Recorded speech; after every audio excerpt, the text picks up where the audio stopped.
cycles before it goes back to 0, 0, 0, 0, and 0. So you can use 0 and 0 and 0 and 0 as a tick for a clock, for example. Yeah? And then you will divide the frequency of the clock, which is say t, and this will, the frequency of any given output state appears at, what is this, 16 t periods.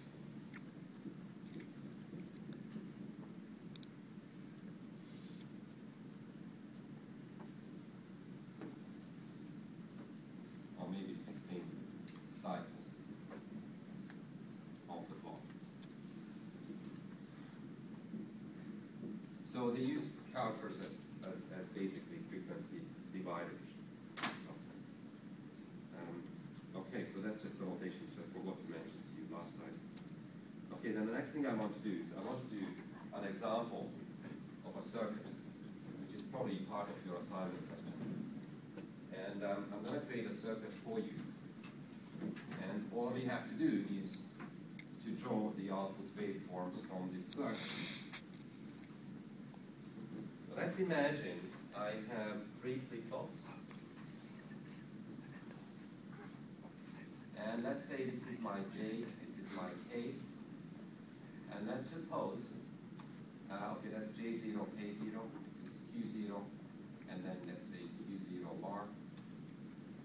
Let's imagine that we're going to connect them together. We put some gates in between them, and we want to work out what sort of states does this particular device have. So what we're doing here is we have the circuit, but we want to know the state, so we're working backwards. We're not designing the counter. We actually want to know. We actually deciding on what sort of states the counter actually has, what it does. So here is J1, this is K1, this is going to be Q1, this is going to be Q1 bar. And then you have another one here, which is going to be J2 and K2, and that's going to be Q2 and Q2 bar. Now let's say we feed back some of these guys. We're going to put this one, for example, in an OR gate, and we're going to feed this back in here. We're going to take this, we're going to feed this back possibly in here, like that. Okay, let's imagine we connect these two together as well. Okay, so I'm going to just chuck in everything I can, and let's see what it does. So let's imagine that we have an AND gate in here. Okay, and I connect these two guys together like this. And then let's imagine I'm going to connect these two like so. And of course, it's a synchronous counter, so I imagine that there's only one single clock that basically controls all of these guys.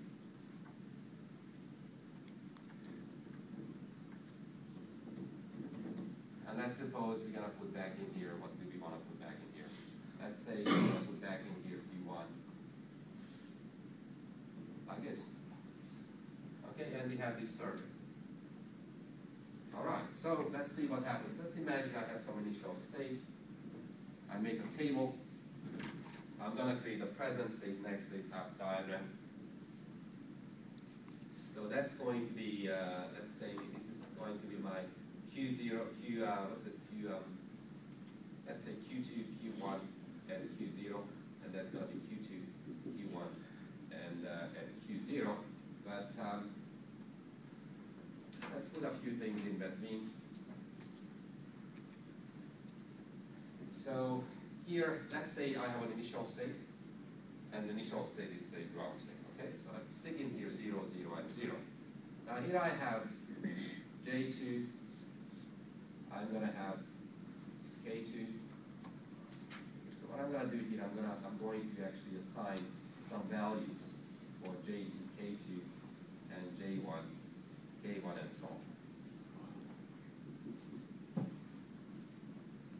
And J0 and K0. Okay, so the way to fill this diagram out, I'm going to say, what is J2? J2 is essentially Q1 and Q2. Okay, that's what it is. So J2 is Q1 dot Q2. So I translate the diagram, okay, into